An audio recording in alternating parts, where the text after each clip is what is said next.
இலங்கையில் கடுமையான பொருளாதார நெருக்கடியால் மக்கள் போராட்டம் தீவிரமடைந்துள்ள நிலையில் ஆளும் கட்சிக்கு அளித்து வந்த ஆதரவை 42 எம்பிக்கள் திரும்ப பெற்றுள்ளனர். இதன் காரணமாக மஹிந்த ராஜபக்ஷ தலைமையிலான இலங்கை அரசு நாடாளுமன்றத்தில் பெரும்பான்மையை இழந்தது. புதிதாக 4 சுயேட்சை அணிகள் உருவாகியுள்ளன.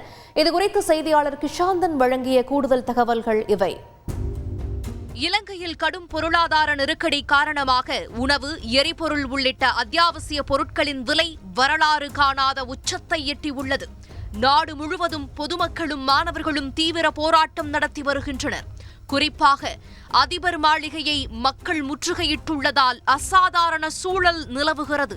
இதன் எதிரொலியாக பிரதமர் மஹிந்த ராஜபக்ஷவை தவிர மற்ற அமைச்சர்கள் அனைவரும் ராஜினாமா செய்த நிலையில் நேற்று புதிதாக 4 அமைச்சர்கள் பொறுப்பேற்றனர். இத்தகைய பரபரப்பான அரசியல் சூழலில் இன்று கூடிய இலங்கை நாடாளுமன்றத்தில் அரசுக்கு அளித்து வந்த ஆதரவை 42 எம்பிக்கள் திரும்பப் பெற்றது அதிர்ச்சியை ஏற்படுத்தியது. ஸ்ரீலங்கா சுதந்திர கட்சி, இலங்கை தொழிலாளர் காங்கிரஸ் உள்ளிட்ட 4 அணிகளும் ஆளும் ஸ்ரீலங்கா பொதுஜன பெரமுனா கூட்டணிக்கு அளித்த ஆதரவை திரும்பப் பெற்று தனித்து செயல்படுவதாக அறிவித்துள்ளன.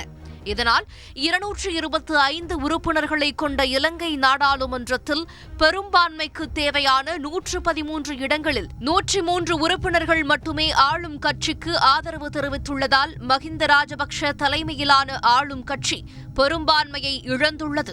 இதுகுறித்து இலங்கை எதிர்க்கட்சி நாடாளுமன்ற உறுப்பினர் ராதாகிருஷ்ணன் கூறுகையில், ராஜபக்ச குடும்பம் வெளியே போக வேண்டும், அப்பொழுதுதான் இந்த நாடு உருப்படும் என்ற நிலை இன்று ஏற்பட்டிருக்கின்றது. அதற்கான நடவடிக்கை எடுக்கப்பட வேண்டும் என்றுதான் என்னுடைய அவாவாவும் இருக்கின்றது. இலங்கை தொழிலாளர் காங்கிரஸ் கட்சியின் உப தலைவர் பாரத் அருள்சாமி கூறுகையில், இந்த நிறைவேற்று அதிகாரம் கொண்ட ஜனாதிபதி முறை மாற்றப்பட்டு பாராளுமன்றத்துக்கும் அதில் உள்ள அந்த செக் அண்ட் பேலன்சஸ்னு சொல்லுவாங்க, அந்த செக் அண்ட் பேலன்சஸோட கொண்ட ஒரு முறைமை உருவாக்கப்படணுன்றது தான் மக்களுடைய கோஷம்.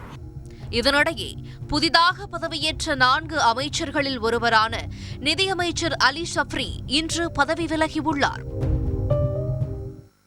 கிஷாந்தன், இலங்கையில் ஆளும் அரசு பெரும்பான்மையை இழந்திருக்கக்கூடிய சூழ்நிலையில் நாளை நடக்கும் நாடாளுமன்ற கூட்டத்தில் முக்கிய முடிவுகள் எடுக்க வாய்ப்பிருக்கா? விவரம் என்ன? இலங்கையின் பொருளாதார நெருக்கடிக்கு மத்தியிலும் இலங்கையின் அரசியலிலும் சூடுபிடித்துள்ளது. இன்றைய தினம் நாடாளுமன்ற அமர்வின் போது எந்தவிதமான முடிவுகளும் எட்டப்படாத நிலையில் நாடாளுமன்ற அமர்வுகள் நாளை தினம் மீண்டும் ஒத்திவைக்கப்பட்டுள்ளது.